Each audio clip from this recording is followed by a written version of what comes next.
तो बहुजन समाज पार्टी के प्रबुद्ध वर्ग संगोष्ठी का आज लखनऊ में समापन होगा। समापन के मौके पर खुद बीएसपी सुप्रीमो मायावती प्रबुद्ध जनों को संबोधित करेंगी। इसके लिए पार्टी ने अपनी तैयारियां पूरी कर ली है।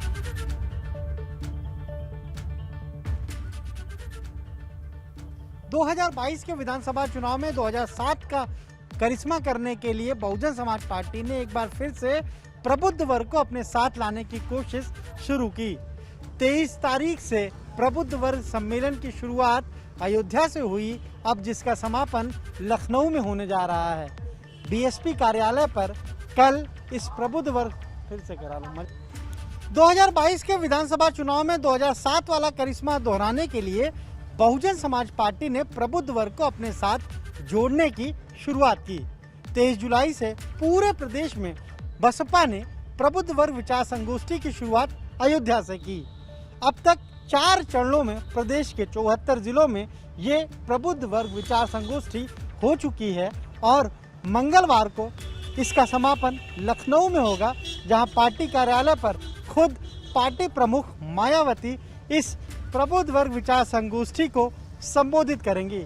दरअसल 2007 में बीएसपी का जो सोशल इंजीनियरिंग का फॉर्मूला था, उसने कहीं ना कहीं पार्टी को सत्ता में लाने में काफ़ी मदद की, क्योंकि जब प्रबुद्ध वर्ग साथ आया तो बसपा सत्ता में आई। और एक बार फिर कोशिश यही है कि प्रबुद्ध वर्ग को अपने साथ लाकर 2022 में उत्तर प्रदेश की सत्ता पर काबिज हुआ जाए।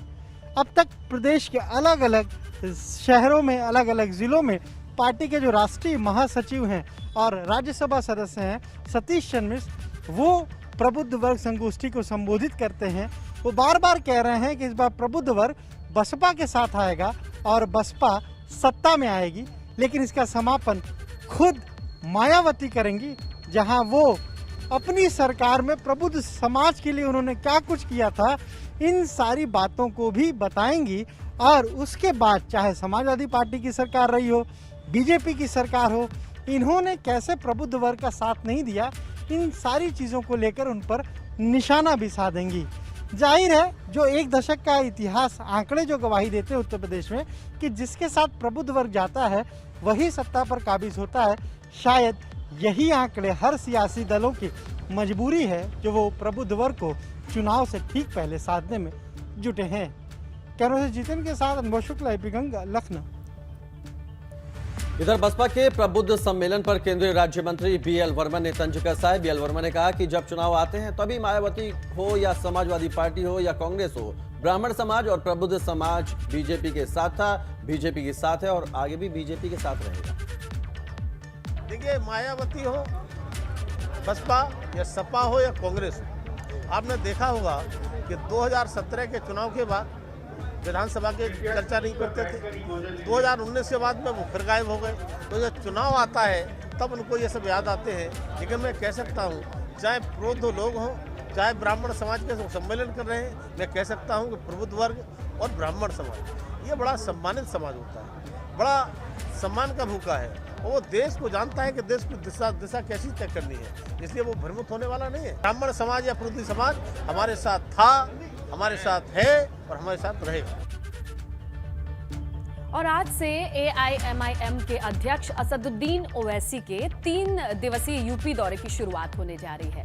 पहले वो लखनऊ आएंगे, यहाँ एक प्रेस कॉन्फ्रेंस करेंगे। इसके बाद वो अयोध्या पहुंचेंगे, जहां रुदौली में वंचित शोषित सम्मेलन को संबोधित करेंगे। इसके बाद अगले दिन यानी 8 सितंबर को ओवैसी का सुल्तानपुर जाने का कार्यक्रम है। वो यूपी दौरे के आखिरी दिन यानी 9 नवंबर को बाराबंकी में रहेंगे। कल अयोध्या पार्टी दफ्तर का वो उद्घाटन करेंगे और इसे लेकर तैयारियां जो हैं वो तेज हो चुकी हैं।